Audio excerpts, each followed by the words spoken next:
si on est dans cette situation actuellement, c'est déplorable. Hein. Moi, ça me fait mal, ça m'écoeure de le dire. C'est parce que l'État a failli. Il faut que l'État s'impose dans nos régions, comme ils savent s'imposer à Bamako. Surtout la faim et l'insécurité. Et les bandits, les djihadistes qui ont pris le contrôle de ces régions-là, tout ça c'est à cause du sous-développement en fait. C'est à cause de l'absence de l'État et l'absence d'infrastructures de l'État dans ces régions qui poussent ces gens-là à agir ainsi en fait. Je suis désolée, hein, mais franchement, face au Dendouya là, c'est pas du tout excusable.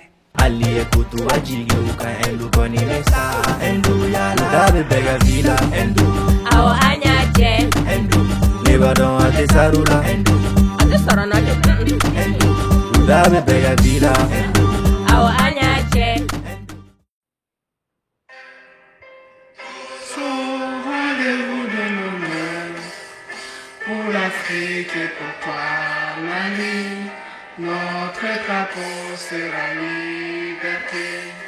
Pour l'Afrique et pour toi, Mali, notre combat sera unité. Pour Mali d'aujourd'hui, pour Mali de demain, les champs fleurissent d'espérance. Les cœurs vibrent de confiance.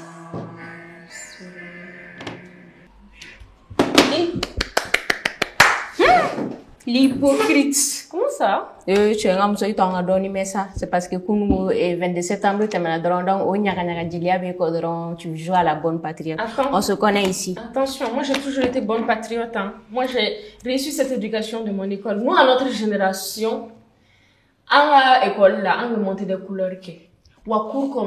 Les 4 coins cardinaux de la cour, surveillons pour bien surveiller les étudiants et les élèves pour voir s'ils se comportent bien. Attention, moi j'ai toujours été bonne patriote. Tu me parles comme si on n'était pas de la même génération. Mais je te rappelle que nous aussi on faisait la même chose. Non, combien qu'elle est remontée de drapeau non fait. Et puis ce que tu ne sais pas, Ali, en compte son Ali boutique, parce qu'on le surveillait de près. Donc tes histoires de, tu me les passes quoi. Et puis je te dis une chose, ni me fait un malien et parce que malien maliko ba da drone la massa de sukono. Ta circulation là-bas. Il malien jogo yere donc. Circulation là, tu as les 3 couches sociales. On est d'accord. Tu as les plus pauvres. Tu as les moins riches et puis tu as les riches. Mais regarde leur comportement, regarde l'incivisme qui se passe dans la circulation.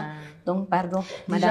Déjà, je te donne raison. On va même prendre exemple sur les étrangers qui viennent au Mali. Au début, ils respectent tout, ils sont bien clean et tout ça, mais eux-mêmes sont devenus pires que les Maliens. Je te jure. Ils respectent aucun code. Des codes circulation, il faut respecter blé. Ils circulent comme ils veulent. Feu Jenny ou Wardi Pulsouma, enfin c'est incroyable en fait et c'est vraiment déplorable en fait parce que ces codes, ces valeurs là, on les a même perdus à l'école. Moi je me souviens qu'on faisait l'éducation civique et morale. Est-ce que monter des couleurs où il y a Rebecca école ou l'instant? Surtout école publique où. Mais c'est triste en fait, sincèrement. Mais c'est pas que les écoles là. Il y a les maisons aussi, faut pas oublier, parce que maintenant, il y a plus de suivi. Imagine avant, genre, hymne national kia, hymne national fongame, tu vois, on te demande, Mali devisier, mais genre, on te posait des questions, et même, il y avait ces mêmes suivis, en fait, même dans les rues. Imagine, école Erwatige Soro. Non, genre, il y avait l'éducation partout, quoi. Et dans les écoles, et dans les maisons, et dans les rues, genre, c'était vraiment bien. Mais là, franchement, je te dis, c'est parti en vrille, quoi. C'est parti en vrille, mais attention. Moi, j'ai eu une information, comme quoi qu'ils ont ramené le service national des jeunes, et ils ont réinséré aussi les pionniers. Bon, c'est quelque chose qu'il faut reconnaître. C'est pas un grand pas. Mais ça, comme on dit, ça vient petit à petit. Ils l'ont réinséré, ça c'est bien. Mais moi, je pense que il nous faut pas que ça, en fait. Par exemple, à l'école, on peut nous apprendre à comment être patriote, réinsérer le programme, l'éducation civique et morale, nous apprendre l'histoire du Mali. Moi, par exemple, à l'école, on m'a enseigné la géographie du Mali, mais on m'a pas enseigné l'histoire du Mali. Quand je dis l'histoire du Mali, je parle pas de Soundiata Keïta, de Samori et Bidon, non, pas ces histoires-là, mais l'économie du Mali, le temps de Modibo Keïta, comment l'indépendance est venue, comment il a mis en place ses projets, comment Moussa Traoré a pu gérer. En fait, on nous apprend pas ça à l'école, hein. Surtout second cycle ni premier cycle nous ni sera lycée ni à lycée rené ak l'état la gonya ke lycée là ni ma flikon ni sera université de la iga recherche ou bi meni ala. Mais si à l'école même on t'apprend pas ça, c'est grave en fait. C'est très grave. Et puis on doit réinsérer ça pour moi et aussi le 22 septembre, même diffuser des images des festivités du 22 septembre d'avant. Ouais. Tu vois, non? Mais ça tu donne, sais, j'entends, ça me donne la chair de poule. c'était trop bien parce que je te dis, bon, comme à Makene Klela, il y a ma grand-mère qui me disait que Modibo Keïta ni Moussa Nounou Klela, il y avait tellement d'engouement autour de cette fête-là, c'était pas possible. Moko kume uniforme tige 22 septembre fini, moko kumba tige, ou kume peinture kairo là, ou kume genre drapeau glonglo fambe, moko yere kume dumuni tobi. Tu vois, non, il y avait une grande fête en fait. J'avais l'impression que c'est l'Irokuno. On faisait, comment on appelle, les grands ménages dans les rues, on nettoyait, genre c'était bien, bekume bo, quartier bekume bo. Alors, il y a génération c'est vrai que c'était pas le même engouement, mais en génération, la moi, de ce que je retiens, c'était pas mal. Tu vois, non? En met salubrité, en met, comment on appelle, en met drapeau nous, ça, bec, met pas drapeau nous, on pouvait même marcher de quartier à quartier pour aller voir les marches à Djikoroni. Non, c'était trop magnifique, sincèrement. Mais actuellement, c'est pas le même engouement et même, je peux dire même que il y a certaines personnes même qui mélangent les deux dates, le 22 septembre et le 20 janvier. Je te promets, quoi. C'est triste. Mais voilà. Il va boire une oreille. Il va boire une oreille. Non. Non, franchement, mais attends, parlons sérieusement. Blague à part, hein, sincèrement. Si on est dans cette situation actuellement, c'est déplorable. Hein. Moi, ça me fait mal, ça m'écoeure de le dire. C'est parce que l'État a failli. Ouais.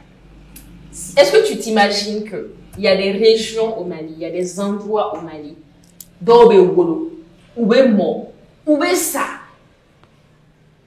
où t'as une situation non, où t'as genre qu'est-ce que le pays vit, fais mon méga jamana kono t'as kalama, jamana situation là t'as kalama, allez président Koutourou, wallahi d'où wolo ka sauta tokoro.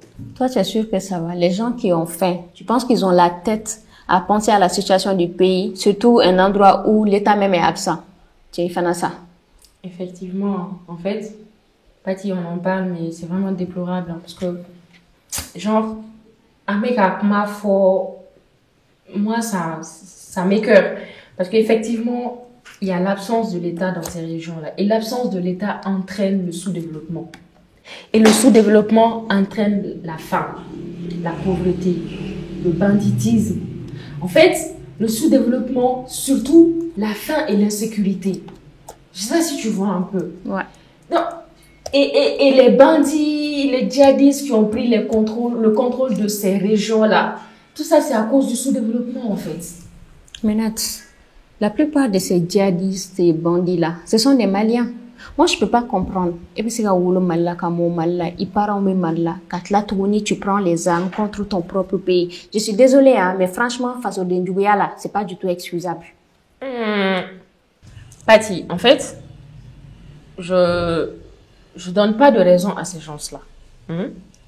Leur acte, c'est vraiment inexcusable. Je ne les défends pas du tout. Mais comme je viens de le dire, la population de ces régions-là sont dans des régions reculées et ne reçoivent pas d'éducation civique et patriotique. Ils ne savent pas comment se comporter pour être un bon patriote. Si tu vois que ces gens-là se sont laissés entraîner dans ces actes, c'est parce que l'État, par exemple, je donne juste un exemple, hein. Si l'État avait instauré une activité de patriotisme dans ces régions, si dans les écoles de ces régions-là, on les enseignait l'éducation civique et morale, si on les incluait dans les décisions, les prises de décision du développement du pays, tu penses que ces gens-là allaient réagir de cette manière? Moi, je pense pas, en fait. Moi, je pense que c'est à cause de l'absence de l'État et l'absence d'infrastructures de l'État dans ces régions qui pousse ces gens-là à agir ainsi, en fait. Écoute, dans ce cas, l'État n'a qu'à inclure l'éducation civique et, je sais pas, impliquer ces jeunes-là dans les prises de décision, et puis c'est tout. Béga la fière. Bon, pas que inclure, moi je pense que pas que inclure les matières d'éducation civique à l'école, pas que ça. Moi je pense qu'il faut carrément amener ces jeunes-là et ces populations-là dans les prises de décision de l'avenir du pays. Il faut s'intéresser à ces jeunes. Qu'est-ce qu'ils veulent? Quelles sont leurs ambitions? Et les accompagner en fait. Est-ce que tu vois un peu? Et pas que ces jeunes, toute la population malienne en fait. Il faut que l'État s'impose dans nos régions, comme ils savent s'imposer à Bamako. Je sais pas si tu vois un peu ce que je veux dire. Ils sont bien ici à Bamako, mais dans ces régions-là, il faut qu'on sache, Imanata Mali Yoro. Il faut que Aradon, que Mali partie dans le dos, en fait. Il faut que Djamana Denka, donc on est malien, ni wa, nega État représentant Fléni. N'y a pas d'ici gauche. Il y a État libé. Je sais pas si tu vois un peu. Tu as raison. Donc, en tout cas, moi je pense que à l'heure actuelle de la situation,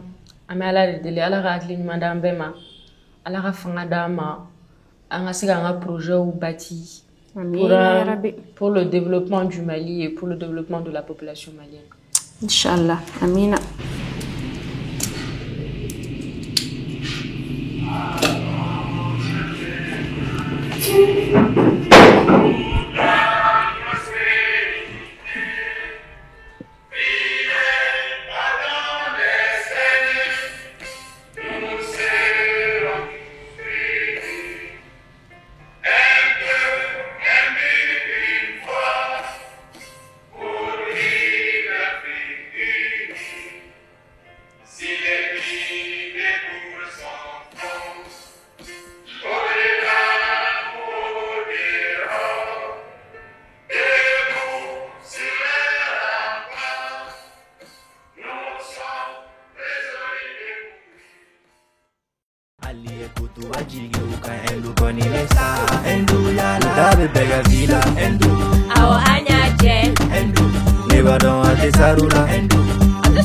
Endu, Udabe Bega Vila, Endu, Awa Anya